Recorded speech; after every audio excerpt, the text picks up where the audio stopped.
Welcome back to the Creatively Curious podcast. I'm your host, Ashlea Walter. Today I'll be talking about creativity, and obviously that's one of the words in the title of this podcast. And so I want to talk about the definition of creativity and what it means from the perspective of this book, Creative Calling by Chase Jarvis, and what it means to me. Because I believe that everyone is creative. I think we've been taught to think that only certain people, special people, are creative, and I just don't think that's true. When you look at kids, I have two kids. You know, my example of the kids that I have and the kids that they interact with is none of those kids are judging themselves on whether they can make a picture or sing a song or dance or do any of the things that they want to do. And so somewhere along the line, we learn that we can't do those things. And I feel like I'm on a mission to just remind people that that's part of life. And I think part of a thriving life. And so I don't even know how I found this creative calling book, but it basically is saying so many of the things that I believe and that I think. And so I'll be kind of reading some things out of the book and just reflecting on what I think about them. And ultimately, and he says this in this book as well, is like um, basically creativity and being creative is like creating the life that you want, designing the life that you want, and kind of co-creating that with the universe or God or whatever you believe in. So that's kind of like the high level piece. And then how we show up in the world, we can just show up daily being creative. So I'll be kind of going back and forth between this book and some notes that I have. And so the first quote from this book that I've heard so many times, and it's Brene Brown. You've probably heard it too. She says there's no such thing as creative people and non-creative people. There's just people who use their creativity and people who don't. And not using it doesn't go without penalty. As it turns out, unused creativity is not benign, it's dangerous. I believe she mentioned that on Oprah's podcast or her Super Soul Sunday or whatever. So I believe that to be true as well. Um, so what is creativity? In this book, Chase defines creativity as the practice of combining or rearranging two or more unlikely things in new and useful ways. And why do we create? When we create, we give of ourselves freely, adding value and expecting nothing in return. To do it, we must tap into our true, authentic self. This means that creativity is the process of learning to trust oneself. When pure creativity is flowing through you, judgment can't grab hold. It's impossible. And everything is inside you right now to be creative. I believe that fully, and it really aligns with the life coaching that I do, which is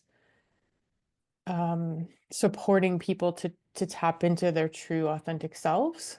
And I believe creativity is the path there. So creativity is a natural, life-sustaining human function that is essential to our health and well-being. It's as natural as breathing. And he goes on to give an example of like, could you imagine if you told kids not to breathe, that breathing was not good for them, or you can't really do much with breathing in this life. So don't breathe too much and don't take a deep breath. Like it's ridiculous. So creativity, I believe, is necessary.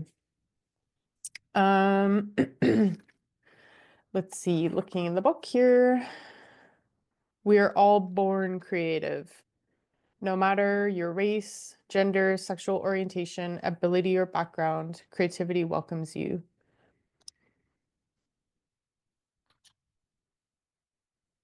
And really, it doesn't mean quitting your day job or, he says donning a beret and moving to Paris. It it can just be a way of life, a way of living. So your future rests on three distinct premises. Number one, you are creative by nature, endowed with a near limitless capacity to make and grow new things. Number two, accessing this capacity requires a kind of creative muscle that must be strengthened to achieve your full potential. Number three, by identifying as a creative person, accepting the world around you as your canvas, and manifesting your ideas regularly, you will intuitively create the life you truly want for yourself. And it's not just about painting or drawing. I feel like that's what people think.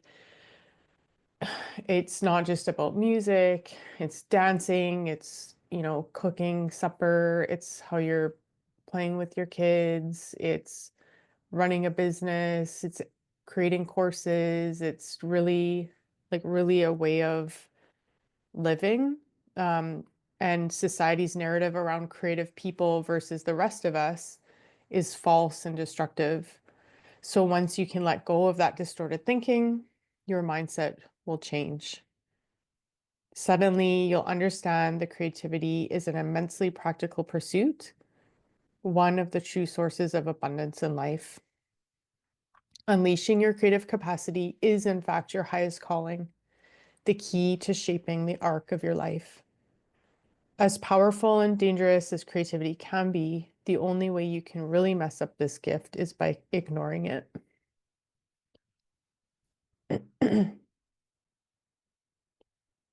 John Cleese says, creativity is not a talent, it's a way of operating. And there's a reason like that it is hard to follow that path. I mean, just we've already mentioned that culture doesn't really support it. But usually we're then tuning into our intuition, and it's like this quiet whisper telling us or kind of leading us, pulling us towards what we're meant to do. And we don't learn to tap into that and to listen to that. And so, again, my work as a life coach is to help people harness that, to hear that. And and that also isn't just for some people, that ability to listen to that intuition. Everyone has that ability. We just don't learn to hear it and to follow it. And so he talks about how he's a photographer, so he wasn't listening to the call. And then once he finally started to listen to his intuition, he found himself on a new path. And it wasn't a path designed by a career counselor or his parents or society. It was his own path. And that's hard to follow because it's unique and no one's ever done it before.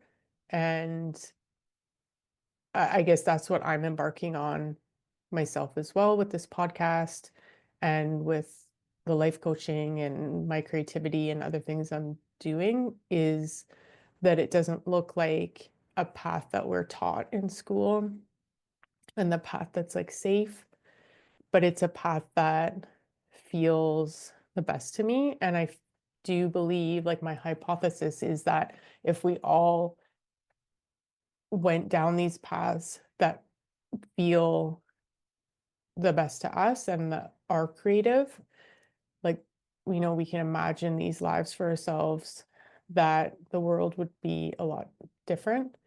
And I don't think we would have as much unrest and discomfort and anxiety that we have.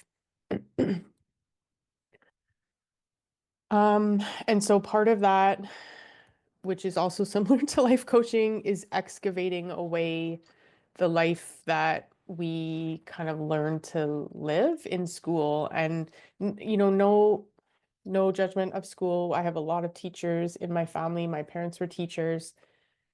But and I've read this in a number of books, is that schools have been set up to prepare us for industrial age careers. So to work in a factory, basically, you learn to sit still, you learn to follow the rules and do what you're told, basically. And I have seen this with my daughter who is in school, is that the creativity that she had, even though she's going to an arts school, has been kind of squashed a bit. Now, I feel like, oh, I shouldn't be saying this out loud, but it is the truth for me that I've noticed with her, is that when children, you know, are young, there's no limitations for what they think they can do. And even now when she sits in front of a piece of paper to do a drawing or painting, I can tell she feels like she should be doing it a certain way, not, and she feels almost like she doesn't know what to do. Again, I'm not saying that school has made that happen, but because we go into these environments where there's all these rules and there's a right way and a wrong way, and you have these exams, I feel like it does squash our creativity. We're being told over and over to sit still, raise your hand, HB pencil. And so he's reiterating this in this book, and I've read it in multiple other areas, that it's hard to come out of that system with our vitality and our whimsy and our originality intact. So we just need to kind of unlearn some things in order to forge ahead in a creative world, in a world that we're creating our path for ourselves. And then basically consistent action. And that's true for creativity, that's true for rehab, the world that I've been in. It's true for exercising. You can't just show up once and then expect your body to be super strong and fit. Same thing with rehab, same thing with creativity. So it needs to be a consistent practice. And he also mentions this in this book where, I've felt similarly to working out, but also for creativity, like, oh, I need to wait until I'm inspired in order to create something. And actually the opposite is true, that if you show up daily or almost daily, maybe at a specific time you have, or a couple times a week, you have some time set aside for your creative practice, whatever that is for you, that the more you show up, the more you allow space for that creativity, the more creative ideas and energy flows through you. And I've seen that, like, over this past year, I ended up taking, I think I did a podcast on it, the Creative Visionary Program. And part of that program was to show up, even if it's just a small piece that we're doing in a sketchbook, to show up regularly. And that's more important than maybe showing up once for 3 or 4 hours. And I guess just given the nature of my life right now with 2 kids, I don't have huge chunks of time to show up. So showing up in smaller pieces of time more regularly seems to work better for me. I also have started to work out in the mornings. I used to kind of leave it. Um, well, I used to go to classes with my daughter because I could take her to these classes. Now she's older. I haven't really done that with my son, but I would wait to fit it in during the day, and it just sometimes wouldn't happen because he wanted to go to the park or whatever it was. I'm working. So now I wake up and I work out in the morning, and I literally don't think about it. Whereas before, if I hadn't done it and I was like, oh, I should work out in the afternoon or whatever, it was kind of lingering. And I found I was making excuses. So now I just wake up and I exercise, and I don't have time to make excuses because I don't have that much time. I just have my half an hour. So I do that way. And then interestingly, you notice gains because you're showing up, exercising regularly, your muscles are going to get stronger. And it's like feels easier because there's not all that mind drama there. And exercise program that I have followed for a while, street parking, that's what they say. Their tagline is consistency is key. And I get that. If you're just showing up and they don't have long workouts, they're short workouts. But if you do it consistently, regularly, you will see improvements. The same is true for creativity. So if you're thinking that you need, hours and hours of time and space, you don't. So Chase says, keeping a relatively consistent schedule of some kind will deepen and expand your creative output. And he talks about being pulled into our work. We always want to find ourselves pulled into our work. Continuous pushing leads to burnout. And Dr. Benjamin Hardy, he talks about that as well, being pulled to the work instead of pushing. And I think I understand that now.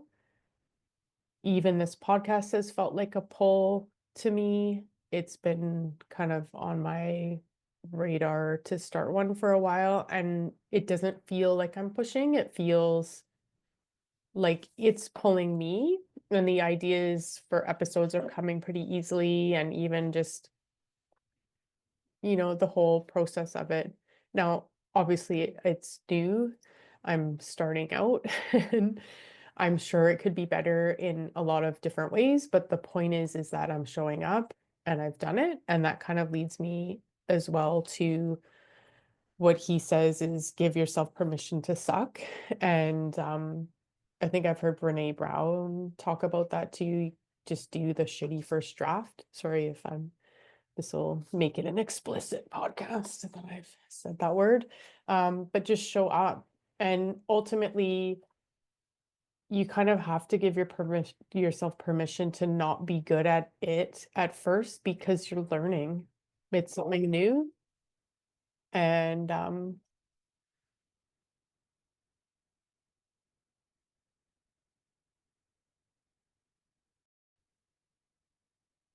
so yeah, if you're trying something new, you're not going to be an expert at it initially.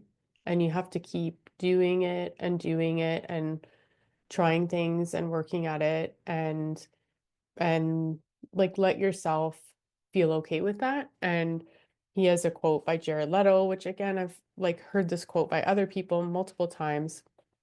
He says, I only succeed a little because I fail a lot. And I think we need to reframe failing what that is. It's just learning. So, um, and especially if you're new to a creative path and you're trying anyway, podcasting, whatever, it doesn't matter what it is. It's not going to be perfect. It's not going to be like some amazing thing the first time you do it. So give yourself some grace there. And I love this. Stop thinking, take action, and the results will take care of themselves. Choose action over intellect.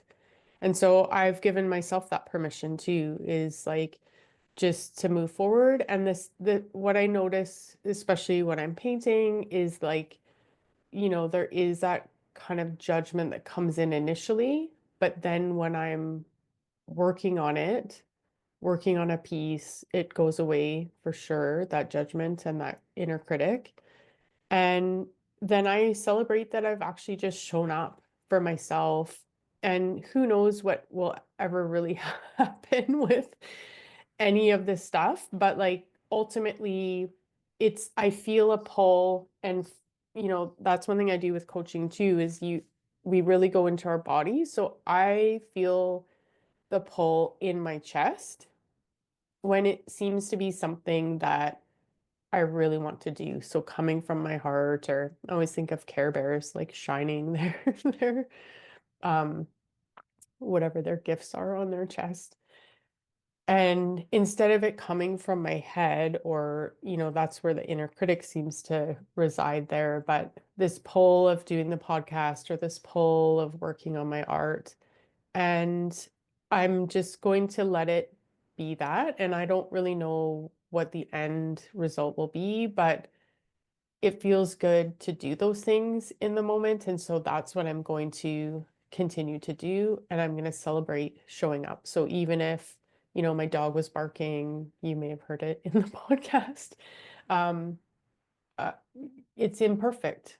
I'm imperfect. Life is imperfect. And I don't really want to show up in such a way that makes other people think that they need to be perfect, because that's not the reality of life. So give yourself some permission to just start where you are and continue on and continue on and continue on, and try not to let that inner critic voice take over. Um, give it some space that it maybe needs, and then thank it for communicating that, thank it for keeping you safe. Um, and then move on and keep doing what you're doing. So that's what I wanted to say about creativity. And I guess why I wanted to start this podcast, and we'll see where it goes. And I hope that everyone will give themselves permission to be creative in whatever way that wants to show up for them. But I think it can be in multiple ways too. I also love to garden. I think that's a creative way of showing up outside. But really, it is a way of being. So give yourself permission to be that. And if you have any questions, please reach out, and I will see you again on another episode. Take care.